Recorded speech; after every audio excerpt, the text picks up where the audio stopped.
सैकड़ों साल पहले राजस्थान के रेगिस्तान में एक समृद्ध नगर था, कर्णावती। राजा वीरसेन अपने न्याय और पराक्रम के लिए प्रसिद्ध थे।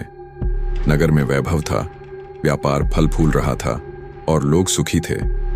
लेकिन इस नगर की खूबसूरती के पीछे एक भयानक रहस्य छिपा था, एक श्राप जिसने इसे सदा के लिए मृत्यु की भूमि बना दिया। आज भी जब रात गहराती है, वहां से अजीब चीखें सुनाई देती हैं। कहते हैं जो भी वहां रात बिताता है वह कभी वापस नहीं आता। कर्णावती अपने समय का सबसे उन्नत नगर था। वहां के लोग कला, शिल्प और व्यापार में निपुण थे। महल की दीवारें सोने चांदी से जड़ी थीं और मंदिरों में प्रतिदिन भजन कीर्तन होते थे। नगर के पास एक घना जंगल था जहां एक महान तांत्रिक साधु अपने शिष्यों के साथ तपस्या करता था।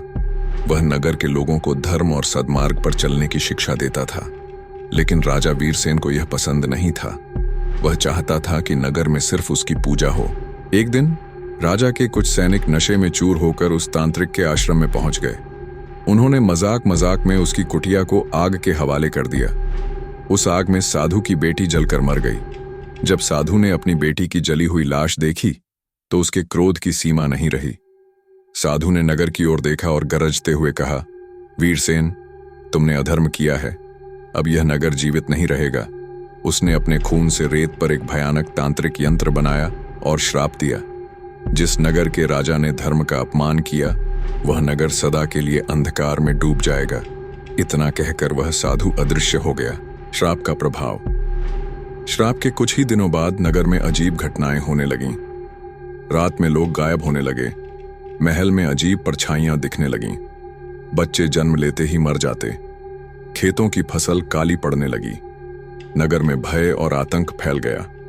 राजा ने ब्राह्मणों और तांत्रिकों को बुलाया, लेकिन वे सब डरकर नगर छोड़कर चले गए। राजा ने नगरवासियों को शांत रहने का आदेश दिया, लेकिन सब जानते थे कि नगर का अंत निकट था।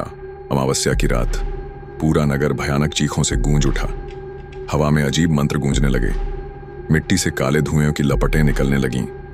लोगों की आंखों से खून बहने लगा। देखते ही देखते पूरा नगर खत्म हो गया। राजा वीरसेन अपने महल की बालकनी से यह सब देख रहे थे। तभी अचानक एक भयंकर परछाई उनके सामने प्रकट हुई। यह वही साधु था, लेकिन अब वह साधारण इंसान नहीं था। वह अब काल रूप धारण कर चुका था। वीरसेन, तुम्हारा अंत आ चुका है। इतना कहते ही राजा जमीन पर गिर पड़े।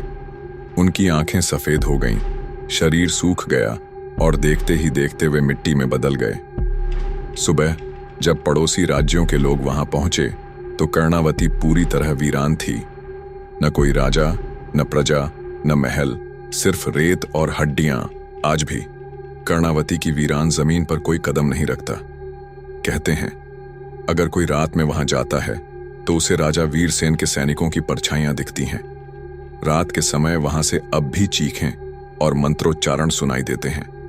और अगर कोई वहां एक पूरी रात बिता ले तो वह फिर कभी वापस नहीं लौटता। अंत या एक नई शुरुआत।